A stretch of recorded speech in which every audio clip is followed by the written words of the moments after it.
Hello everyone, কেমন আছো সবাই? আশা করি সবাই খুব ভালো আছে, সুস্থ আছো। আমরাও খুব ভালো আছি। Welcome to my another new blog.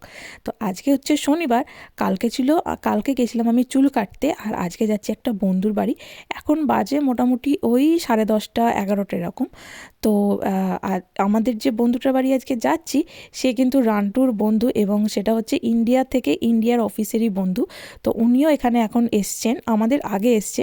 তো এতদিন হলো আমরা এখন যাচ্ছি, কারণ এই সরস্বতী পুজোতে ওনাদের সাথে দেখা হয়েছিল। তো তখন আমরা বলেছিলাম যে ওর একটা ছোট বাচ্চা হয়েছে, তো তাকেই দেখতে যাব বলেছিলাম। তো সেই জন্য ওরা খুবই তাড়াতাড়ি আমাদের ইনভাইট করে।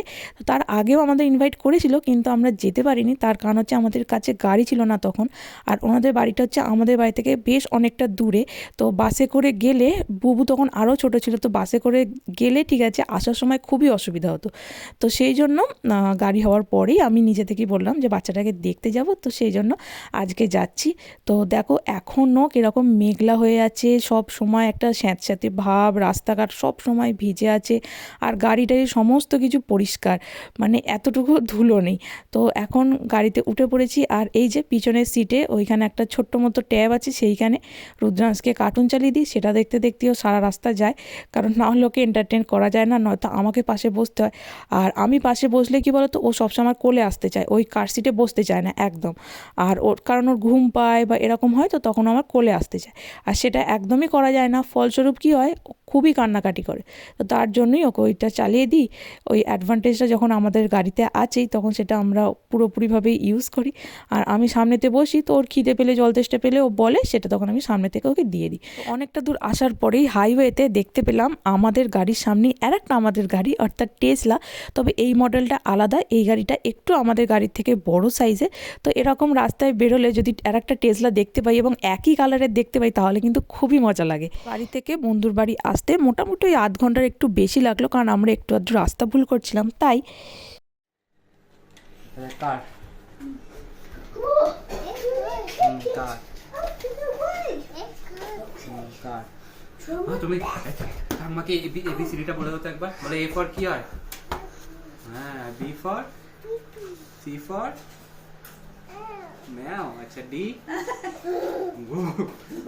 ই ফর হাতি, ই ফর হাতি, ই ফর এলিফ্যান্ট, হাতি।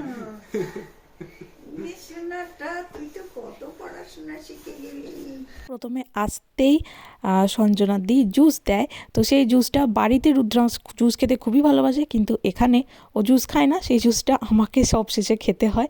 আর তারপরে আমরা লাঞ্চে ইনভাইটেড ছিলাম, তো লাঞ্চ করে তারপর আমরা বসি, গল্প করি, আর তখন রুদ্রাংশ ঘুমিয়ে যায়। তো ও একটুখানি ন্যাপ নিয়ে নেয়, সবাই মোটামুটি সব কটা বাচ্চাই মোটামুটি ন্যাপ নিয়ে নেয় একটু একটু করে। তো তারপর ও উঠতে উঠতে মোটামুটি ওই সন্ধ্যে 5টা এরকম বেজে যায়। তো তারপর একটুখানি বিস্কিট আর ওরা চা খেলো, খেয়ে তারপর আমরা বেরিয়ে পড়লাম। তো বাচ্চা হওয়ার আগের 6 মাস সঞ্জনাদির মা এসেছিলেন, তার সাথে আমাদের দুর্গাপুজোয় দেখা হয়েছিল প্রত্যেক দিনই। আর বাচ্চা হওয়ার পরের 6 মাস ওনার শাশুড়ি মা এসছেন, অর্থাৎ এখন ইনি হচ্ছেন দাদার মা।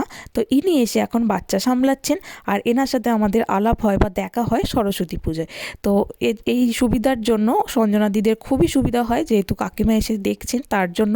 আর এনাদের একটা বড় ছেলেও আছে, তাকে তো তোমরা দেখতেই পেলে, ফার্স্টেও রুদ্রাংশের সাথে খেলছিল। ও সকাল থেকে ওয়েট করছে বুবুর সাথে খেলার জন্য, যেমন হয় বাচ্চারা খুবই দুরন্ত আর বদমাইশ হয়। তো এই যে দেখতে পাচ্ছ বাইরে থেকে ও টাটা করছে। তো চলো, আজকের দিনটা খুব ভালোভাবে কাটালাম। তো আজকের মতো এখানেই শেষ করছি, আবার একদিন দেখা হবে অন্য একটি ব্লগে। তোমরা সবাই ভালো থাকবে, সুস্থ থাকবে। আর আমার ব্লগগুলো যদি ভালো লেগে থাকে, তাহলে অবশ্যই লাইক, কমেন্ট ও শেয়ার করে আমার পাশে থেকে আমায় মোটিভেট করো। আজকের মতো বাই বাই।